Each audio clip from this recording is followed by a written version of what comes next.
You wake up one morning, you grab your phone, you open your brokerage app, and your portfolio is down 20%, 30%, maybe even 40%. Your hands start shaking, your stomach drops, and the very first thought that hits you is, should I sell everything right now before I lose it all? And that one question, that single panicked decision, is exactly what separates people who build wealth during a crash from people who destroy it. Today, I'm going to show you exactly what to do and what not to do when the market crashes, step by step. No jargon, no fluff. Just the real playbook that wealthy investors follow while everyone else is panic selling. So if you've ever lost sleep over your investments, or you just started investing and you're terrified of what a crash could do to your money, stay until the end of this video, because what I'm about to share could literally save you thousands of dollars. Let's start with the cold, hard truth. Here's something that nobody tells you when you first start investing. Market crashes are completely normal. They happen all the time. Since 1950, the US stock market has crashed, meaning it dropped 20% or more, over a dozen times. The 2000 dot-com crash, the 2008 financial crisis, the COVID crash of 2020.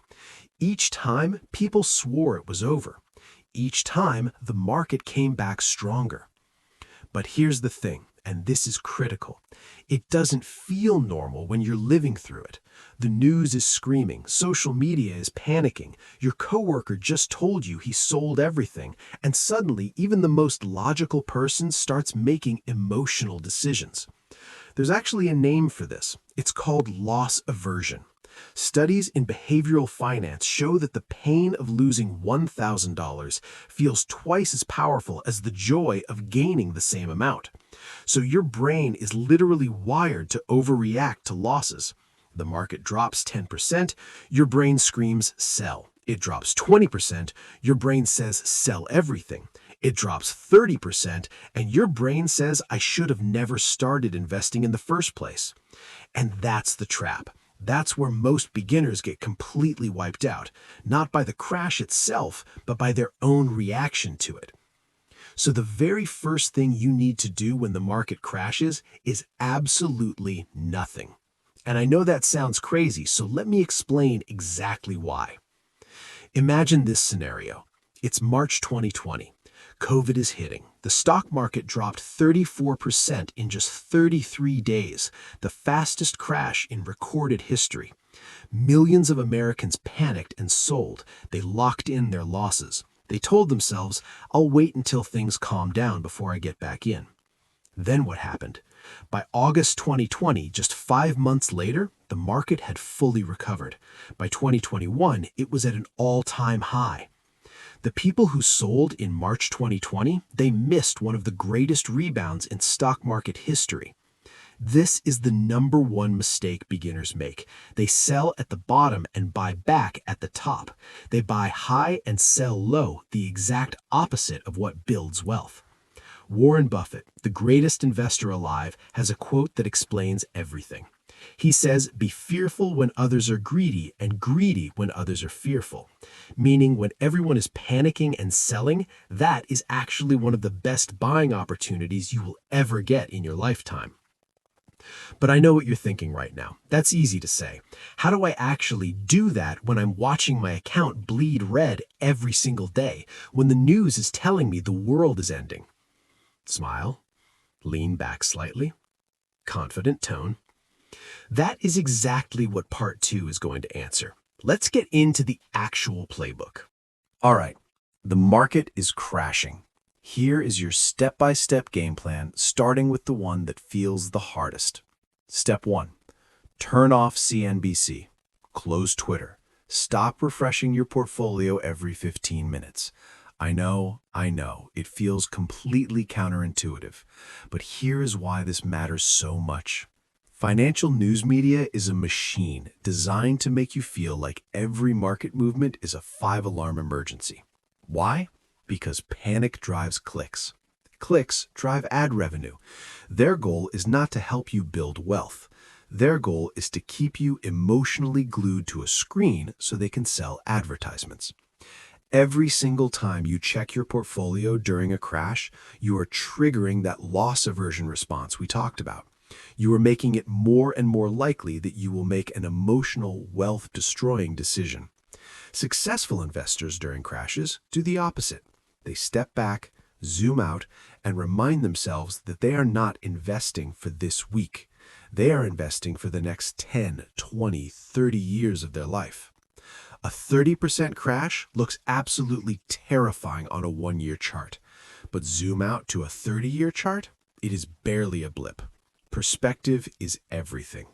Before we talk about what to do with your investments, we need to address something even more important. Do you have an emergency fund? Here is why this is absolutely critical during a crash. If you do not have 3 to 6 months of living expenses saved in cash, sitting in a regular savings account completely separate from the stock market, then a market crash can force you to sell your investments at the worst possible moment. Your car breaks down. You need $2,000. Your portfolio is down 35%. You have no cash. You are forced to sell. And you lock in those losses permanently. Those shares are gone. You will never get them back at that price. But if you have an emergency fund, you don't touch your investments. You wait. You let time work in your favor. And you come out the other side in a dramatically better financial position than people who were forced to sell into the panic. So if you are watching this right now and you do not yet have an emergency fund, that is your absolute first priority. Before you invest a single dollar in the stock market, build that financial cushion. Without it, every market crash becomes a personal financial crisis. Now here is the part that genuinely surprises most people, and it is honestly the step that, if you actually execute it, can make you wealthy over time. During a market crash, if you have the financial ability to keep investing, you should absolutely keep investing. In fact, you should seriously consider investing more. Think of the stock market like your favorite store having a massive store-wide sale. Every single stock you have ever wanted to own is now 20, 30, 40% off. Would you stop shopping during a 40% off sale? Of course not. You would buy more. This strategy even has a formal name. It is called dollar cost averaging, or DCA. Here's how it works. Instead of trying to predict when the market will hit its lowest point, which nobody can consistently do, you invest a fixed amount of money every single month, no matter what the market is doing. When the market is up, your dollars buy fewer shares. When the market is down, your dollars automatically buy more shares at a discount. Over time, this averages out your cost per share and turns every crash into a quiet buying opportunity. This is literally the same strategy that retirement accounts like 401ks use. Every paycheck, money goes in automatically. The market goes up, it goes down, it crashes, the money keeps going in. And historically, this approach has been one of the most reliable paths to long-term wealth that has ever existed. People who kept their automatic investments running all the way through the 2008 financial crash, by 2013, they had more money than people who stopped investing during the panic, even though the crash wiped out 50% of portfolios at its worst. The crash was not the problem. Stopping was the problem. Now, a lot of people here buy during the crash and immediately think, okay, I'm going to wait until the absolute rock bottom and then go all in with everything I have. Please do not do this. Nobody, and I mean this literally, nobody can consistently predict the exact bottom of a market crash. Not hedge fund managers with millions of dollars in research, not Wall Street economists, not the financial anchors you see on television. Nobody. Every single time the market drops 20%, investors think this must be the bottom. Then it drops another 15, then another 10. The crash that was supposed to last 3 months ends up lasting 18. The people who try to time the bottom almost always end up either buying too early and watching it keep dropping, or waiting so long out of fear that they completely miss the first 30% of the recovery. The solution is not to try to be a hero. The solution is dollar cost averaging. Invest consistently, let time do the heavy lifting, and stop trying to be smarter than the market.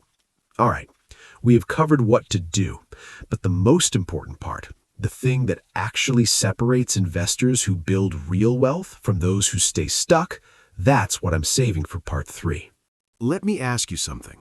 When the 2008 financial crisis hit, the worst economic disaster since the Great Depression, when banks were actually collapsing and unemployment was exploding, what were billionaires like Warren Buffett doing? They were buying.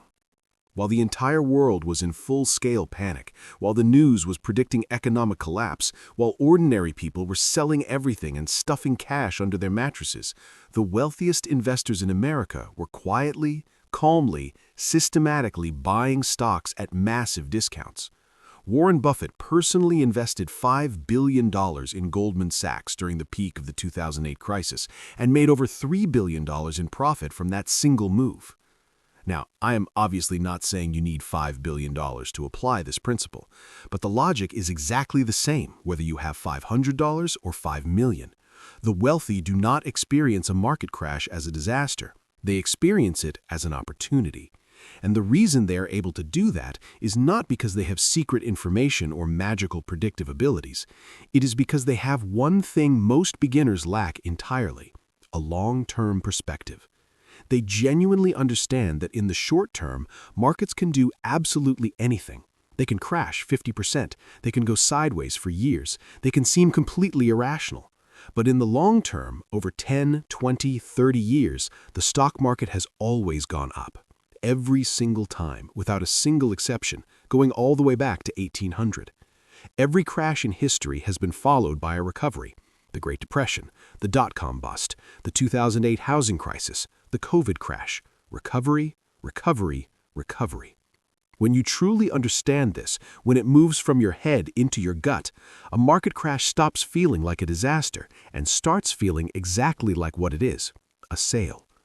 The next time the market crashes, and it will crash again, maybe next month, maybe next year, maybe 5 years from now, here are 3 questions I want you to ask yourself out loud before you make any investment decision. Question 1. Has anything fundamentally changed about why I am investing? Are you still planning to retire someday? Are you still trying to build generational wealth? Is your time horizon still 10 or more years? If the answer is yes, then a market crash changes absolutely nothing about your strategy. Your destination is the same. The road just got temporarily bumpy. Question 2. Am I investing money that I actually need within the next 1 to 3 years? If the answer is yes, this is actually a serious problem that existed before the crash. Money you will need in the short term should never be in the stock market in the first place. The market is for long-term money. Short-term money belongs in a high-yield savings account or money market fund where it cannot crash 50% right when you need it most. Question 3. Is this crisis genuinely different from every single other crash in history? Every crash in recorded history was described as the one the market would not recover from. Journalists always say that, financial commentators always say that, and it has never once turned out to be true. Yes, every crash is scary. Yes, every crash is painful, but the underlying fundamentals of the global economy, human innovation, technological progress, the drive to solve problems and create value, those do not disappear because the stock market had a difficult year. If you can answer those 3 questions honestly and calmly, you will make clear-headed decisions instead of emotional ones. And the difference between emotional investing and clear-headed investing over a lifetime, that difference is easily worth tens of thousands, maybe hundreds of thousands of dollars. Now, I want to be direct with you for a moment because not everyone watching this is in the same situation. Everything we have covered today is designed for long-term investors, people with a 10-plus year horizon who are actively building wealth. And that describes the vast majority of people watching this right now. But if you are within 5 years of retirement, the playbook shifts slightly.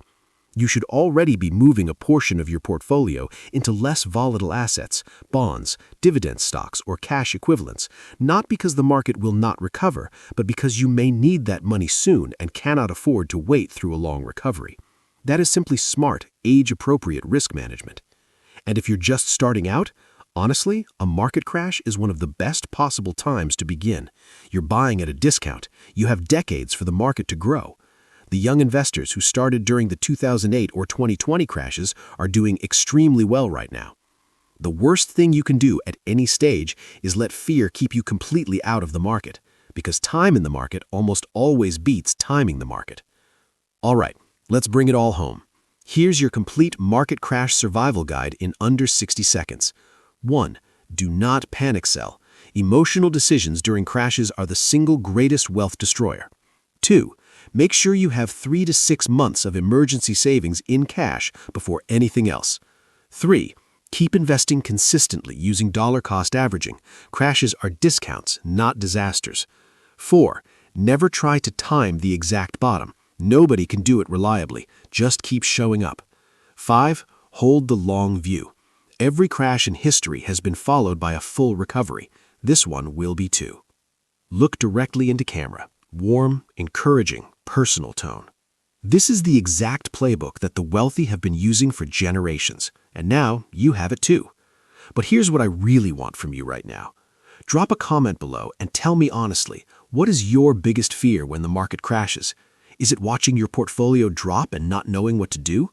Is it not knowing when the right time to buy more is? Or is it simply not fully understanding how the whole system works?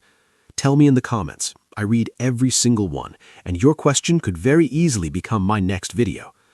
And if this helped you, share this video with one person in your life who's just starting their investing journey. One friend, one family member, one coworker, because the lessons inside this video could protect them from making the single most expensive mistake of their financial life. That's it. I'll see you in the next one.